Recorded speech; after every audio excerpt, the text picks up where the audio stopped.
Only effort, discipline, loyalty earn the right to wear the dragon doji. Over the years, different versions of the Turtles have gone through so much, each with its own dark moments. Recently, reading Ninja Turtles The Last Ronin, which has its own set of dark moments, I began to think about all the times reading or watching different variations of the Turtles when I saw dark scenes or moments like this that really stuck with me. I really enjoy seeing the Turtles get serious when faced with such an event. Something about them goofing around, being their usual selves, and then suddenly getting slapped with the dark reality of their world is such a cool contrast to see. Seeing how they resolve some of these things is also very fascinating. In my opinion, when you get those story elements right, along with awesome looking turtle designs, you have a perfect combination that gets fans excited, like The Last Ronin. But this got me thinking that I should make a list of all the moments in Turtles history that went dark like this. From the comics to the shows, there's quite a bit I could think of. So this will just be part 1. So any dark moments you want talked about, go ahead and leave them down below in the comments section and we'll get to them. But let's waste no more time and take a look at 5 dark moments in Ninja Turtles history.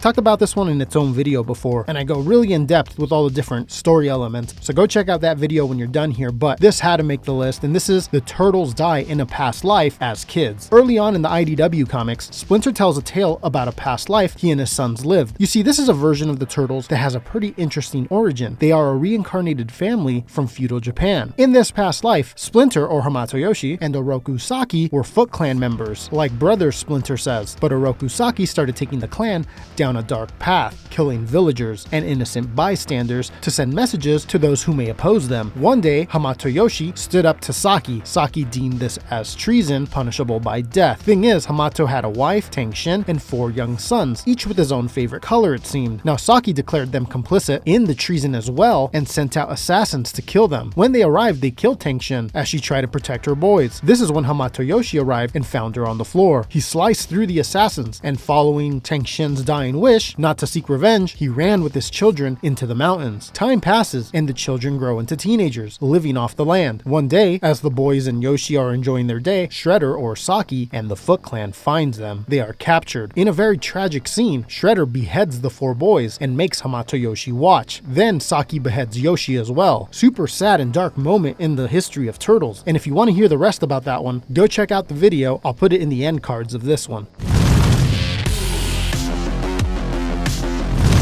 Number 2, Leonardo decapitates Shredder in the old Mirage comics. So in the very first Ninja Turtles comic ever, issue 1, the one everyone is familiar with, for the most part, everyone knows that the Turtles knock Shredder off of a building at the end, along with the thermite grenade that Shredder had on him, causing him to be blown to bits and killed. What I feel a lot of people don't know is that eventually he comes back and runs the Turtles out of town, causing them to go to the farmhouse, similar to the movie. Eventually, the Turtles come back to face Shredder, and ultimately, Leonardo is the only one to make it to the rooftop of the Foot headquarters to face him. And this is one of the most monumental fights in Turtles history. When Leo enters the lobby on the top floor, he discovers the Shredder meditating, getting ready for the fight. Leo wonders how he's still alive, considering they had killed him already. Shredder tells Leo a story about how the Foot Clan, skilled in both the mystic arts and modern science, gathered his remains from when he was killed in issue 1 and fed it to a strange and rare breed of worms that takes the appearance and consciousness of whatever it consumes. Saki was reincarnated when the clan allowed the worms to feed on him, or his remains, this amplifying his desire for vengeance and hatred for the Turtles. And that's how he got his body back, although he seems to be scarred all over as a result of the regeneration process. The two engage in an all-out battle with their swords. Both are evenly matched, but Saki finally wins. But just as Shredder prepares to administer his deadly blow, the rooftop splits open from the force of some chemicals that were released down below by Raphael as he was fighting the Foot Clan. The breach on the rooftop now has Leonardo and the Shredder separated, but they both charge at each other. Leo and Shredder pass each other in midair as they leap. You can see Shredder's head and shoulders are separated by a very thin line, and the scene ends. Later, Leo arrives in the sewers and meets with his brothers. Leo, standing at the doorway, has a tarp-wrapped body in his arms. Oroku Saki, the Shredder, is no longer alive, Leo declares. Moments after, the 4 brothers are shown standing by the harbor, and on the last page you can see Saki's body is cremated as it floats away. You can also see Shredder's helmet on Leonardo's sword, which is stabbed into the ground. A very dark and memorable moment that inspired other dark moments in other versions of the Turtles that we'll get to. But yeah, let me know down below what you think of this one.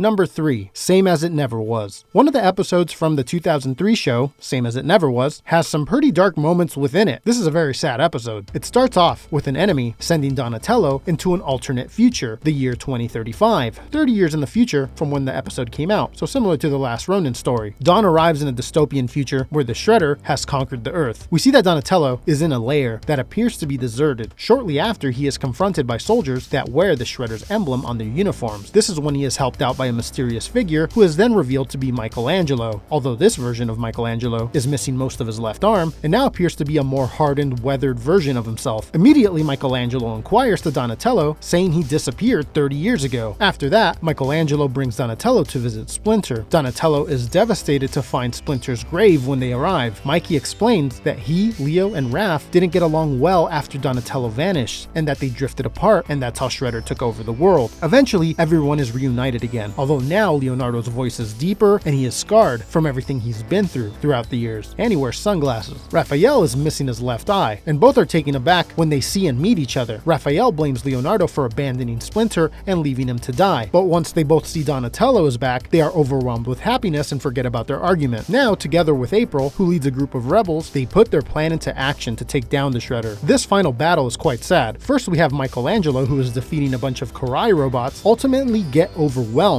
and dies after being cut repeatedly. Then when Leonardo confronts Karai, he defeats her, but just as he's about to deal the finishing blow, a Karai robot distracts him and Karai kills him with her sword. Raphael rushes Karai in a frenzy, and after landing a few powerful blows, she kills him as well. Finally, April appears next and fires a missile at Karai, killing her in retaliation for killing the 3 turtles. Now, towards the end, Donatello is also on the verge of defeat, with Shredder seemingly toying with him. This is when Donatello explains that the entire attack was planned for Shredder to be in that precise position. Donatello's plan works perfectly, as Shredder is then wrapped in chains and torn apart. As the conflict ends, something begins to happen as Donatello starts shifting through time again, leaving April to rebuild her world. But before he goes, she tells him that there is always hope.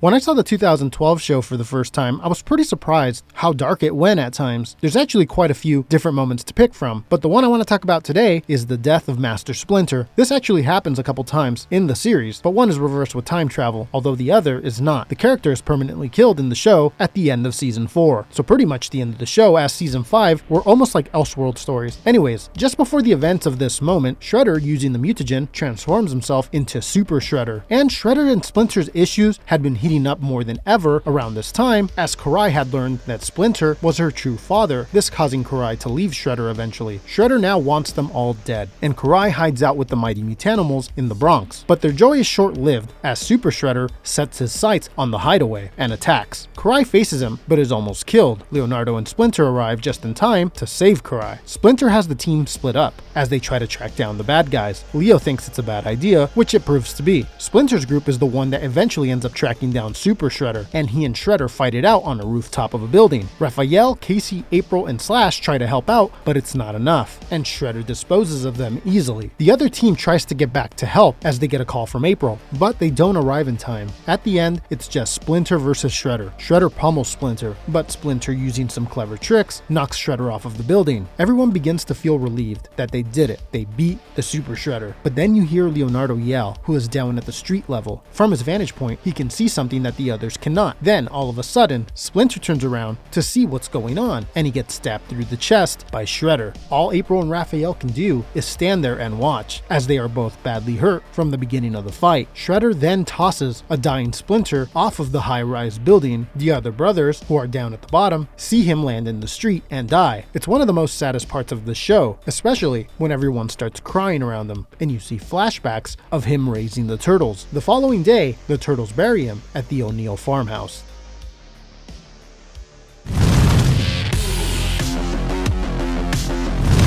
Number 5. Splinter decapitates Shredder? Let's finish this first video of dark TMNT moments how we started, the IDW comics. So you know how this started. Truly a dark origin for the Turtles, as they were killed in their past life as humans. Well, that was in the early issues, and building up to issue number 50 of the IDW comics back in 2015, the resolution to all of this finally happened. Well, at least a big part of it. It all starts when Splinter challenges Shredder to the Gauntlet, an ancient ritual to settle feuds. The ceremony follows a set of rules that must be followed to the letter. Each Each master gets to pick 4 of his most skillful students that will compete against one another, with the round concluding after one side has been defeated. Whomever remains on the winning side will then be allowed to join their master in the fight against his opponent. Well, the turtles win the gauntlet, but Shredder informs them that as the loser of the first match, he has the right to select the site for the second match, the rooftop of the building that they're in. This is when we get one of the best fights in all of Turtles history, in my opinion. On the top of the building, the fight continues as the second round begins. The turtles attack and score a few strikes, but the Shredder effortlessly dismisses them. In the early part of the fight, Splinter sits it out as he begins to meditate, trying to remember a memory from their feudal Japan life. He recalls an event in which Shredder and Splinter's master, back when they were growing up together, pointed out one of Saki's flaws. Splinter then comes out of his meditation. Splinter is asked by Shredder if he is now ready to battle. The epic fight begins between the two. They go back and forth, striking each other as they debate their two philosophies. Shredder mercilessly strikes Splinter, delivering devastating blows, and warns him that his doom is near. Splinter tells Shredder a weakness that deludes Shredder is believing that he cannot be defeated, destroyed. Splinter informs Shredder that he has learned a lot about death over the years, which is why he both fears and respects it. Despite that though, Splinter claims that he has never been afraid of the Shredder. Then he delivers the lethal strike to Shredder's chest. Shredder begins to die as he falls to his knees. Shredder can't believe what has happened. Splinter is then questioned by this defeated Shredder as to why he turned his back on him when they were friends. Splinter clarifies that he was merely attempting to disassociate himself from Shredder's transformation into the evil person he was becoming. Shredder then expresses his desire for a warrior's death. Splinter says it would be an honor for him to assist him in achieving that goal. This is when the two have somewhat of a touching moment as Shredder promises Splinter that he will meet him again in the forest where they used to play as kids. Splinter reassures him that this will be the case and then beheads him.